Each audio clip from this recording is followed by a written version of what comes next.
National Consumer Protection Week is always the first full week of March, so this year we're celebrating it March 4th through March 9th. It's really for consumers to get up-to-date information about some scams that may be prevalent during this year, and also a way for consumers to find out what's the best way for them to spend their money and make informed decisions.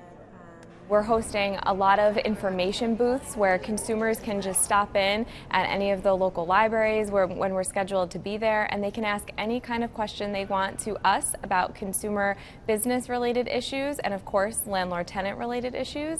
We're also hosting a lot of presentations, and we're teaming up with the Virginia Department of the Treasury's Unclaimed Property Division. That is when all the consumers can come and run their social security number or some other identifying information and find out if they have any unclaimed property or any money within the state of Virginia. Some of our presentations do require a registration, so consumers can either contact our office, visit our web page, or our Facebook page for that information.